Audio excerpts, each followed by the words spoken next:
Welcome to another episode of the Overnight Success. I'm Cristy Lime, co-founder of the Optimization Specialist and your host today for the Overnight Success podcast.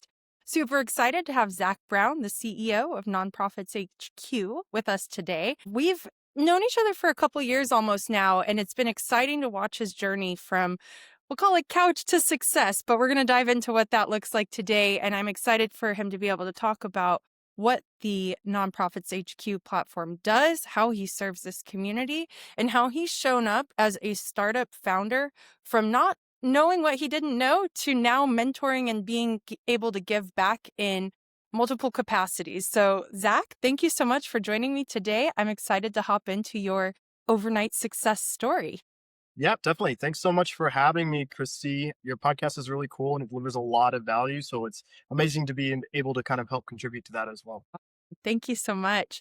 Well, I'm excited for our listeners to hear more about you and where you kind of started. I know you've worked for some big organizations and you moved from Arizona to Texas and you decided to start a startup and you went literally from coding to sales to now high revenue dollars. And so let's talk about all those things. I want to hear your story. Yeah, definitely. So my background has always been in software engineering, right? That's what I did from my very first job until we started this company. I always say I'm a recovering software engineer because that's like what I did, but it's something that I didn't necessarily want to do anymore. And then so I had this bright idea to start a tech company, right? Where the bulk of our early days was just a bunch of coding. But I'd worked in various different industries, FinTech, EdTech, health tech mostly FinTech, and various different industries where we built high availability systems, usually distributed, that served millions of users. In fintech, processing credit cards transactions for like Amex, Visa, Mastercard, those folks. So millions of transactions per second, right? And so when I'd done that forever, right? And then we do a lot of sketchy stuff in those industries, right? A lot of stuff that maybe is not as mission oriented or as impactful as we would want to be, me particularly. And so I wanted to use the skill set that I had to solve a problem that one, that I experienced, but two, that would actually add value and deliver value to a group of people, right? Now, I knew the nonprofit space made sense, because we'd started the Bytes Foundation a while back and it was hard to run it. We were spending a stupid amount of money on software, right? All these things. But I knew that being the change maker isn't necessarily where I want to be. I want to help impact or amplify the impact of those change makers in their various communities. So we knew we wanted to build tools to help support them. And that's kind of how Nonprofits HQ was formed, right? We have these organizations, small to mid-size organizations that are spending a stupid amount of money on tools or tech. The average nonprofit spends 2 to 4% of their operating budget on software like ours. And that's crazy to me because, they're spending all this money on these fragmented, disconnected tools, and then they still require a ton of manual work or kind of gluing together. And when you're trying to do anything, especially a nonprofit where you maybe have a team of 4 or 5, and you're never going to have a bigger team than that, right? All of those processes and all of those regulatory compliance data and all of that stuff that takes time takes you away from your mission. And when that stuff is super expensive, SaaS is typically crazy expensive regardless. And so when you have super expensive tools that still take away from your mission, you're not only reducing the amount of time that your team has to focus on whatever your goals are, whether that's a nutrition program or an education program or an entrepreneurship program for young girls or whatever that looks like, but you're also taking away money, right? And so we set out to build a platform that includes all of the tools that an organization needs to manage their board, handle marketing communications, engagement, volunteer onboarding, staff onboarding, background checks, all of that in one place at a super affordable price. And so that was our goal. And that's how we kind of found our success, right? Now, everything I'm saying now, it might sound like that we knew this and we had this plan going into this. We absolutely did not. We didn't know how to talk about what we were building. It was like, we built this tool. Okay.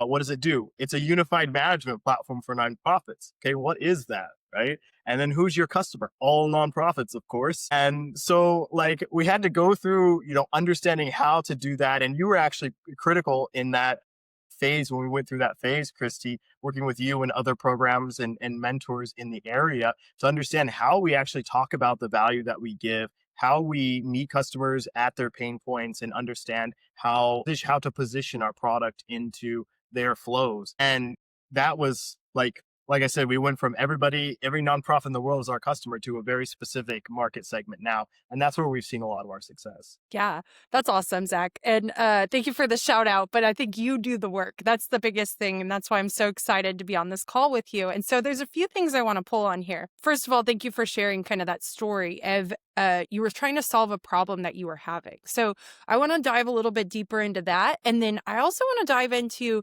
how maybe it wasn't, maybe it was. I think a lot of times I talk to people and they're like, well, everybody can be my customer. And so, yeah, I'm going to talk to them all. And I'm like, yeah, there's only so much time in the day, right? And so you want to have that clear messaging. So was it scary to go and niche in and identify who that true customer is? So I want to hear more about what problem you're solving, and I want to hear more about what customer you're serving, if you're okay to dive into that. Yeah, absolutely. So for us, it was understanding, well, there were kind of two parts of that, right? It was understanding who our customer is and then how we sell to that customer.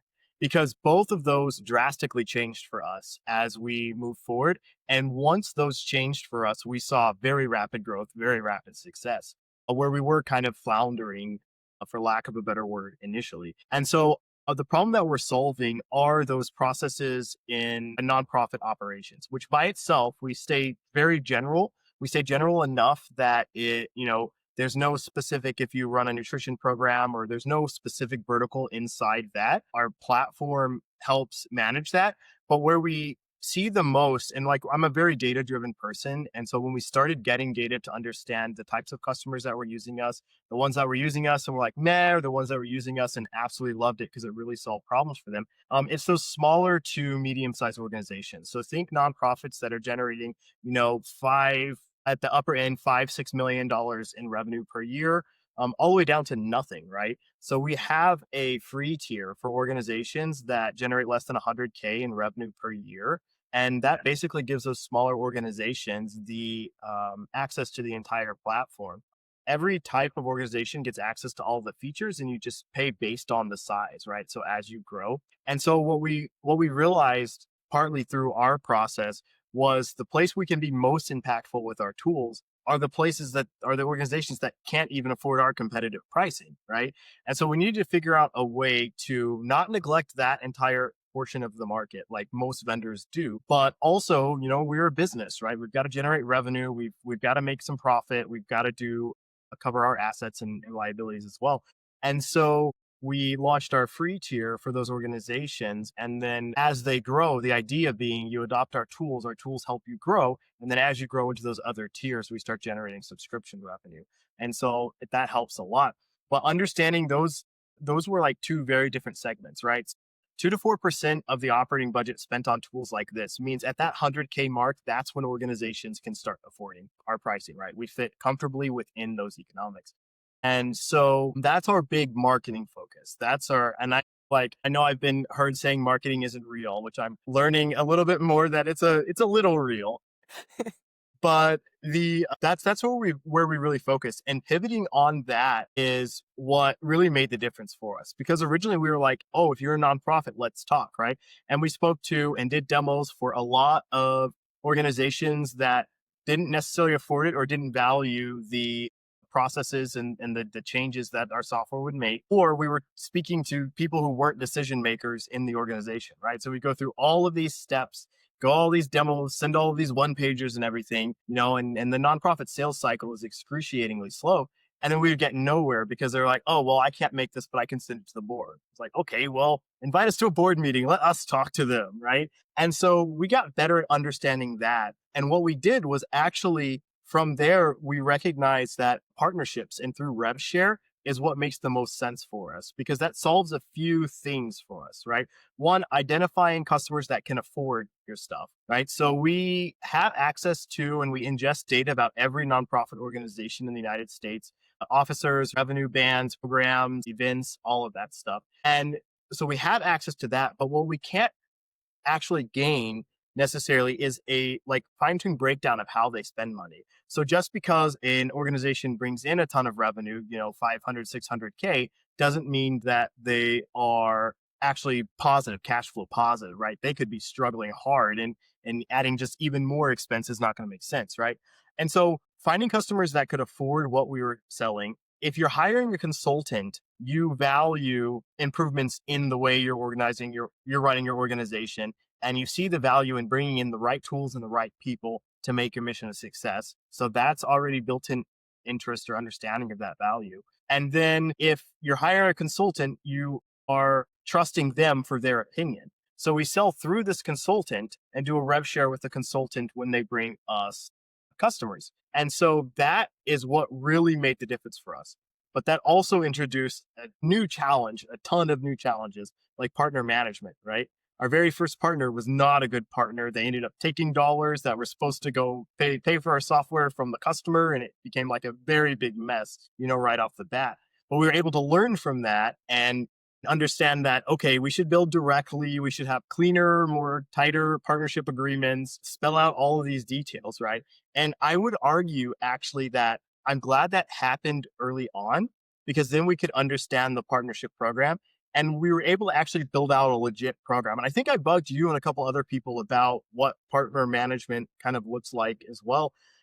We don't just accept any partner. Now you apply, and we have a scoring rubric based on, the types of clients they have, the number of them, the size, all of that stuff, and how much of their work is nonprofit versus for-profit consulting, because that actually became a super important metric to understand, predict the value of the partner for us. And so that understanding our market, who we were selling to, and then how we were selling to them, which I never realized were two completely different things, but they absolutely are. And they're both super important. I don't Yeah. know if I answered your questions or if I was rambling again. No, this is so good. Well, and that's what I love about your journey is I think what I want to call out here is you've been one to ask for help, receive feedback, and then implement what actually works for you and for your organization. I think that's been super powerful to see in the last couple of years. And I actually want to take us back to a story because as a tech founder, as a startup founder, I think a lot of times we get positioned into a place where we're like, I have the best idea and I have to put it this way. But one thing that really stands out is when you were building this, you were like, I can't remember the exact feature or benefit you were trying to put in the marketplace, but you're like, I know they're going to need this. And in reality, once you got going and you started talking to people and your ideal customers, they were like, yeah, that'd be nice, but actually I need this first. And so that product or that implementation ended up moving later in your roadmap. And maybe you're recalling this story or not, but it was just powerful in that moment where it was like, okay, you're not so rigid and not being adaptable to your market, and you're figuring out what your customer actually wants. And so one of the things that I was hoping we could talk through too is kind of that journey of a startup founder. Like there's so many things that you just don't know that you don't know, right? And I think the Dunning-Kruger effect is very powerful here because it's this curve where it's like you learn the things and you're smart enough to know that you know things, but then you're too smart or you're not smart enough to be like, actually, I'm going to like dip down and learn something new so that I can actually propel forward. Because there's this level of like, I just got it figured out. And that's not the reality because you're always learning from new people, right? And so I would love to hear a little bit more just about how you were able to adapt and transition with the feedback you were getting, not only in partner management, but for building your platform. Like I feel like there's so many components to this. And so maybe you can just riff on this. Does this make sense? Yeah, no, absolutely. I would say the biggest, so one, you have to be adaptable. You have to. Like a lot of founders that even I mentor today and that I talk to, and friends that have started companies, which are pretty interesting companies, but maybe don't necessarily make sense. They get stuck on an idea, but they tie their identity as an entrepreneur to that one idea. And that's where you get stuck, because then you're not open to receiving constructive feedback, friendly or not, right? Constructive feedback that could change the direction or change your idea. And you get stuck very much on that. I've always been, and it's maybe this makes it a little easier for us. I've always been the type that thought, software and computers are just tools. It doesn't matter if I built this software or somebody else built this software. It needs to adapt and solve a problem and work for whoever it's designed to work for. And the thing about that is it's going to evolve, right? As you get your product done, you build next to your customers. We did a beta program where we basically just harassed the hell out of some organizations to help us test this thing and let us know what problems it solves and what it does that it doesn't need to. But once you get that perfected, it's going to evolve as the organization grows, as the organization evolves, as humans evolve, as time goes on, as we saw with the funding environment kind of restructuring with the limited federal grants that are now available and things like that, right? We have to be able to adapt to all of those things. Earlier on, we started, one of the things, my background is in FinTech, right? And one of the things that I really wanted to do was service checking accounts for our customers, built right into the platform. And it's a really easy thing to do. We got the banking partnerships. We built this thing out. We showed it to customers and they were like, okay, I already have a bank account. No thanks. Right. And it's like, that's fair. Because you know what? If I were to find a new product that had a bank account, right? Maybe I would open it to check it out, but I would never go through the hassle of changing bank accounts. I would never do that. And cost of change is something that slows down even the largest organizations, but it especially slows down the smaller organizations because of the time it takes to do that. But the customers didn't care about that. And some of them were like, oh, that's interesting. And some were like, that's stupid. Why would you do that? Right. But you have to be able to take that and turn that feedback into a plan forward. So, you know what we did? We killed those because it was taking significant dev time. It was taking planning, plus all the additional regulation that sat on top of what we were doing because of that product. Our customers didn't care about it. So cut it, right? Don't be so attached to the things that you build and the things that you're building. Now, I'm not saying don't pay attention to the detail and don't deliver an amazing product. You definitely want to do that. But if your customers don't like it, don't try to force them to like it, right? You need to build something that adapts to them and they will let you know if it's adding value or not. And ultimately, if you're building a company to make money, which I think the bulk of us want to make some money with our companies, the people that are paying you pretty much get to tell you what they will pay for because they're the ones writing your checks. They're the ones signing your service agreements, right? And doing all of that. And so if you listen to them, that's invaluable and it's free market research and feedback that you just get while you also collect revenue, right? So you can't be stuck on an idea. And that makes that's not just in the startup world, that's everywhere, right? The hardest people I've ever communicated with, that I've ever worked with, that I walked away the most frustrated from a conversation with are the ones that are not open to anything. Everything's already figured out. This is the idea. This is the path going forward. And it's sad because it could be the beginning of a really cool thing, but they're going to end up killing their own startup, their own company, because they're not open to that. I think you absolutely have to be. Now, on not knowing what you don't know, I think we learn a lot. I think we're never going to know a lot, right? Just never. As the company has grown, as the product has scaled, we've had to learn new things, right? Because how you interact with customers, how you scale, what your marketing looks like, or what your support looks like when you have 5 customers is different than when you have 400 customers or 1,000 customers, right? You have to build processes that scale with you. And we're about to launch a pilot with an organization that will put us into 500 new organizations in one go, right? Which is super exciting. But when we look at our processes, we're like, well, shit, I don't know if our processes, like our tech will scale 100%, but our human processes through like KYC and diligence and implementation and support may not scale with that, right? And so now we're going through and reevaluating and understanding where the bottlenecks in all our processes are to kind of prepare for that. But so like, there's always going to be new things to learn. You're always going to need your mentors. But like you said, you need to filter that, right? As a founder, it's your responsibility, whether it's success or failure, it falls on you and your company. And so you're responsible for that, which means you need to take feedback and be open to feedback from all of your mentors or the people you trust, or we have a really good business advisor. But you need to filter that and take what makes sense to you, the way you're solving it for your company, and act only on that and let the rest of it hit the floor. And likewise, mentors need to realize that your goal isn't to tell somebody how to run their company or how to build their company. That doesn't add value. Your goal should just be to help them think about something differently, or maybe think about something that they hadn't thought about yet. I've had some mentors that got pissed with me because I didn't take their advice. And guess what? I never met with them again because that is not valuable. Yeah. You've touched on so many things here. I'm like, oh my goodness, I could take us on so many tangents. But the one I want to pull on a little bit here is you mentioned funding. And so your clientele, they operate off of funding. And that scene has changed. But one thing that I admire about you, Zac, is you've essentially bootstrapped your business. And I think a lot of tech founders think that they have to get funding. Well, you either have to do funding or you have to get customers, right? Can you tell us a little bit about how you chose to go at this and not accept funding from others and really just kind of put your head down and do the work to get where you are today? Yep, definitely. So early on, we won a pitch competition where we ingested about 20,000 on a safe, right? But other than that, it's all our money in building this. So I think there are 99% of startups aren't greenfield reinventing or inventing something, right? They're improving a process that already exists. They're improving an industry that is already known. And in those cases, you don't need capital to build, but you also don't need to be technical to build a technical product, right? We host MVP in a day workshops every now and then between San Antonio and Austin. And what we do is teach non-technical founders that they don't have to be software engineers or hire an engineering team to build their product. Build something that you can get in front of customers to determine if it makes sense to put money into it. And then you can figure out what you need. There are some cases where super capital intensive, like space tech and robotics and stuff, maybe you do need to ingest some capital to get started just because of the upfront hard costs.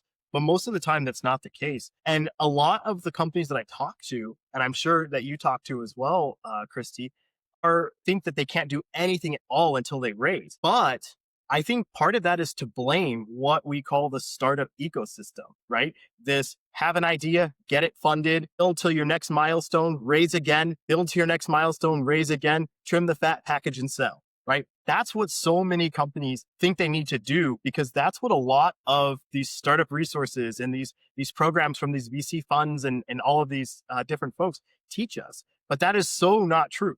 Because for us, we also kind of fell into that trap in the beginning. We thought we needed to raise. We knew we didn't need to raise to build because we were both technical founders, right? We can just build the software. We thought we would need to raise to build or to scale. And if we weren't selling through partners, we probably would have had to figure out some way to ingest some capital. But since we were selling through partners, they handle a lot of that, like level one support, a lot of that implementation for us. And so that allowed us to stay super lean and focus on the product moving forward. But I think there's also some things that I just hate about raising, right? First, it's a full-time job. You talk to an investor, they're like, well, I want to see, 200K ARR. Right? I want to see a large number of customers. Like, okay, well, we don't have that because I've been focused on talking to you. That doesn't work. Or they're like, we don't fund solo founders or we want someone technical. There's always a reason why the check can't be written, right? And the way I look at it too, if I'm at 200, even 230 ARR, right? If I'm at that mark, I don't need you. I don't need your check. I don't need to give up any equity in my company. And so my thinking on that, and maybe this is not as productive as other things that I've said, but my thinking on that is if you weren't able to help us when we needed that help, when we were building early, I'm not going to take your check when we're successful because I don't need to. Right. And so I think being able to separate raising from building your company and chasing revenue is a good thing, but chasing revenue is a hell of a lot easier than trying to raise from an investor. It just is. And but that goes back to those other kind of things that we learned, right? You have to know how to talk to your customers. You have to understand how your product or how your company adds value. You have to understand simple things, process an invoice if you've never done that before, right? All of those different things, pay your taxes. If you're not at a point where you can hire an accountant or a CPA, right? All of these different things. But yeah, so for us, it didn't make sense to raise because we were like, we could spend full time chasing investors and maybe get a check. After we were kind of like played by a bunch of early funds. And then we were just like, or we can chase revenue. We bring in revenue. We don't need to raise. We can pay ourselves. We can cover all of our liabilities and we can continue building our product. And so that's what we chose to do. Yeah, it's risky and it is a gamble. I have a high risk tolerance though, higher than probably most people. And so I think that helped. But you just got to build it, but you've got to look at the data. If what you're doing isn't working, you need to be able to rethink it and choose something different. We haven't fallen on our asses yet, and I hope we don't. But at some point, we'll do everything we can in this market and then kind of exit and go somewhere else. But yeah, so for us, it just didn't make sense to raise. And I think more founders need to look at those as two separate things. Raising building a company isn't tied to raising. Raising isn't tied to building a company. I completely agree. I'm a huge fan of bootstrapping. I think that too many of us have fallen into that startup ecosystem of have to have the funding, but in reality, it's hard to get funding if you don't have traction because that's what they're looking for. And to get traction, you need to be talking to your customers and generating revenue. So it's this kind of double-edged sword. So I think you said that very well, and I appreciate you sharing your story on that.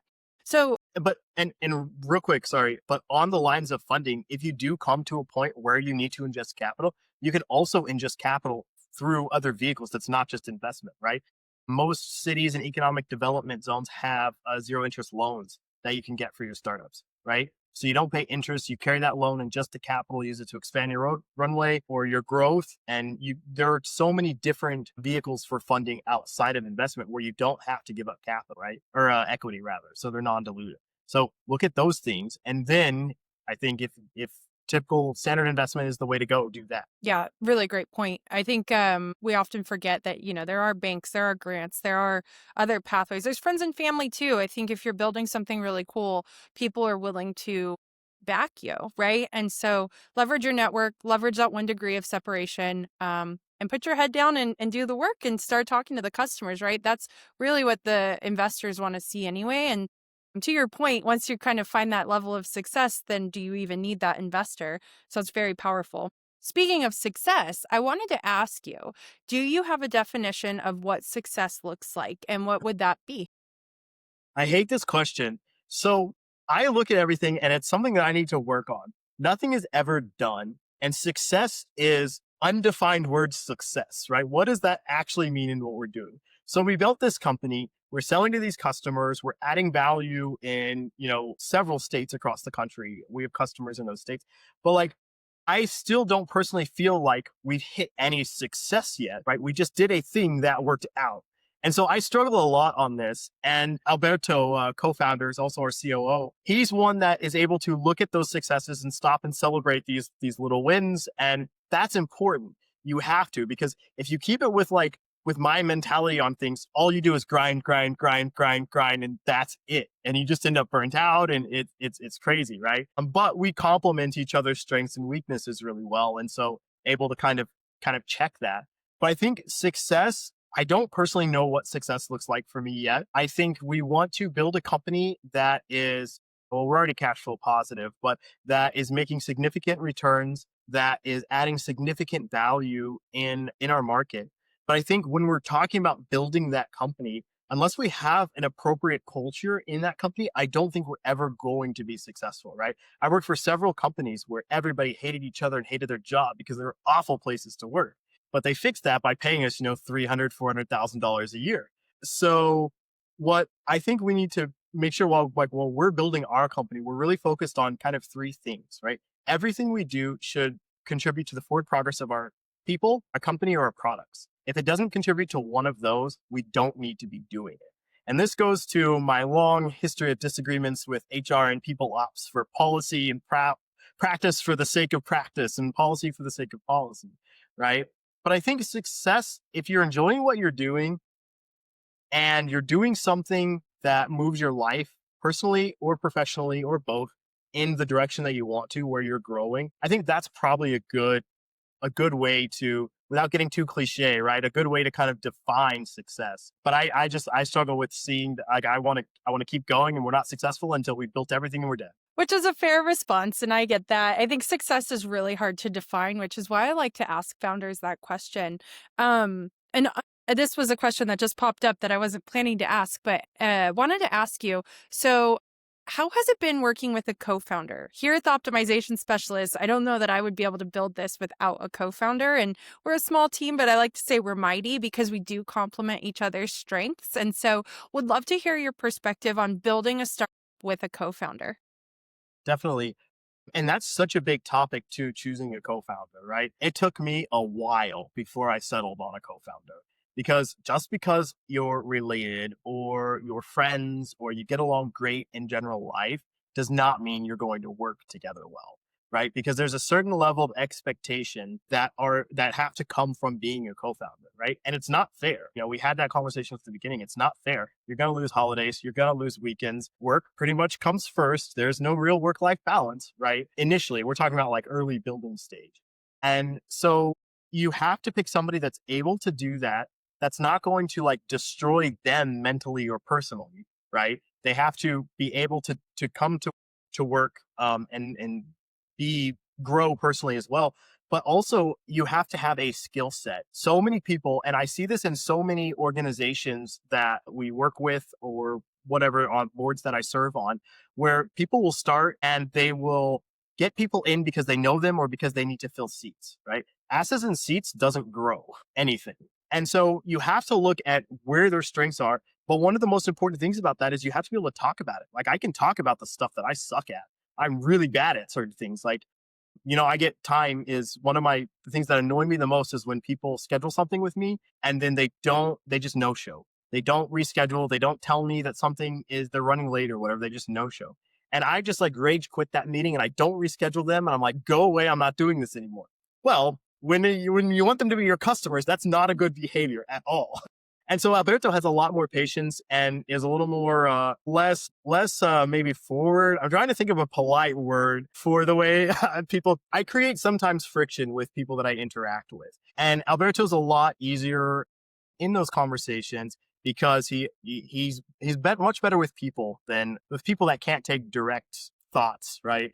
Than I am. But so like finding a co-founder that is better at stuff that you suck at and that you are better at stuff that they suck at is what really makes the difference. But then they have to also be there. Now, to the point of equity and expectations, I don't believe in 50-50 startups. I don't believe in that. Only because somebody has to be able to move you forward. The company has to be able to move forward. You want to do 49-51? That's fine if that makes sense for your dynamic and for what everybody's bringing to the table. But somebody has to be able to move the company forward. Otherwise, you can end up in just a stalemate. And then you have to go through mediation. And then you're burning all this time and dollars when you should just be building a company and chasing revenue. But I think finding people that communicate well, that are open to that feedback, that also don't take it personally when they build something and it sucks. Like, this doesn't make sense. This isn't the architecture we agreed on. Like, this doesn't work. You have to be able to separate personal from business, I guess is the long-winded way of saying that. You have to be able to separate personal from business and compartmentalize that personal relationship, if you have a personal relationship, from the business relationship. Because my expectation is when you come to work, you're going to do everything you're supposed to be doing. My expectation is you're going to get it done. You're going to meet the deadlines that are set, and we're going to be able to move this forward. Personally, if you don't show up, I'll be annoyed, but I probably just want to invite you to something else again, whatever, you move on, right? But like, you've got to be able to compartmentalize those two things. And I think that's super. Yeah. Thank you for sharing that. All right. I want to kind of pivot us into some more rapid fire questions here. First Do it. question I have for you is there anything I haven't asked you yet that I should have asked you that you'd like to share with our audience? Building a company sucks. It does. Like, it really does. There's a lot that goes into it. And I think that's why you have to like actually be passionate about the problem that you're solving. You can use data and build a product, but if you're not passionate about it, you're not going to spend the long nights. You're not going to go through 1,000 rejections to get to that one acceptance. You're not going to go through all that hassle. We went to networking events when we were first started so we could eat that day, right? And so like all of those different things, building a company does suck, but I would also say it's probably the most rewarding and most valuable thing I've ever done in my life. So I love that. And when you say it sucks, is that because of all the different hats you have to wear and the long days? Like, I can't tell you how many times I've seen Zac walking around with a monster in his hand with the I actually energy, got right? one right here as well. That's Yeah, funny. no, context switching is super expensive. And when you're an early stage founder, that's all you do is context switch. You might get 20 minutes or 30 minutes to work on this problem. Then something else comes up and you need to work on this problem. And then something else. And then, oh yeah, you had to do this thing, right? Context switching makes it just a pain. It's super expensive. And then you have to dig back into it. I also was really bad about calendaring when we first started. And now my calendar tells me where to go and I just blindly follow it. But like, keeping yourself organized and disciplined is going to be super important. And you kind of have to learn how to do that if you're not already good at that, which I wasn't. I did what I wanted and I worked for companies. So if I didn't feel like working one day, I just didn't work, right? Well, if you do that in your startup, then that's an entire day that you're behind. And, in startup land, if you're behind a day, you're behind a week. If you're behind a week, you're behind a month, right? And so I think that's probably why it sucks. And then you're just constantly, whether you're looking for fund capital or you're looking for customers or you're looking for people are telling you, no, this doesn't make sense.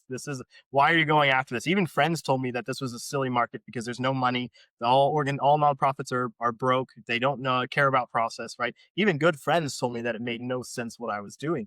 And so you have to be able to push through all of that and to actually build something. And most of the time, like the thank you that you get for building that product is, well, it's okay, but it should do this too, right? That's the extent of what you get from that. Ideally, you get some revenue, right? But so it's like you can't be in it for the glory of being an entrepreneur or for that CEO title or whatever, right? Yeah, my title is CEO, but I also cleaned the carpets in the office. I also wiped the windows, right? I also jumped on the phone to support customers, right? You do literally everything, and you have to be okay doing everything. Yeah, 100%. I'm sure a lot of our listeners can relate to that one. Okay, another question for you. What is the number one tip that you have for startup founders? I would say look at your data. Be open to that data and be open to pivot when you need to. You'll be able to help understand what data you should be looking at through various mentors and various people that have worked in that field. But you need to be looking at that data every day. What does your market look like? What are your customers doing? And even as granular as what are they using in your app and what are they not? We track clicks and user flows through all of our products. And so that has enabled us to reposition things or make something that everybody tries to click a button, right? Simple things like that. But we've also seen the parts of the platform that our customers don't use. So we dig into that. Are you not using it because it doesn't solve a problem? Is it too hard to use or do you not care about it? If it's the latter, you kill it, you cut it, you move on, right? Stay focused on things that are going to move you forward. But I would say look at your data, be looking at that every day and be open to what that data tells you. I love data and I love our systems. So you're speaking my language here. Okay, another question for you is what are you listening to or reading that you would recommend to our audience? And or maybe if it's Okay. not today, what's like something that you can recommend? Okay. So, like there's a bunch of different startup books. There was one book that was I don't remember what it was called. I read it earlier on and it helped us a lot with understanding our market. It was like everybody sucks at marketing or something like that. And basically talked about positioning your product and how to do that. I'll get that book to you. I've got it around the office here somewhere. That's great. But honestly, stupid stuff. So, TVs where companies come into this tank, right? And they pitch, right? Not real, not helpful at all. That stupid stuff helps keep me motivated though, right? It makes no sense, but it's like, it doesn't require brain power to watch. So I usually watch it while I'm working on something, right? And even though those deals are fake and the majority, like probably 90% of those deals fall through in diligence, the fact that you see all of these like creative people coming in that saw a problem and built a solution, and even on that stupid TV show, right? It helps a lot. One of my favorite entrepreneurs is Marcus Lemonis. Absolute favorite. The founder of Camping World. He's done a bunch. He's got a few TV shows where he goes into companies that are struggling, helps them rebuild, makes an investment, whatever that looks like. One of the most genius entrepreneurs ever. But he also comes in and he like tells it like it is. He's like, no bullshit. This is the situation. This is what's happening. Now you need to figure out how you move forward with that information. And so he has a couple of books out. He's done a lot of TV shows. Anything Marcus Lemonis is going to help you rethink what you're doing with your startup. And so that's super useful. Well, Zac, I want to wrap us up here. Where can people find you? So I'm on LinkedIn. You can find us on our website, nonprofitshq.com as well. Any nonprofits out there that could use a unified management platform or want to learn more about how our software can add value to your organization, please let's chat. Right? We have that free tier for 100K and less, and then we have affordable tiers for 100K. Amazing. This has been an absolutely incredible conversation. I appreciate your time, and we will make sure to drop your contact info in the show notes as well as the book that you're recommending. Appreciate your time. So thank you so much, Zac, and we'll talk to you soon. Thank you so much.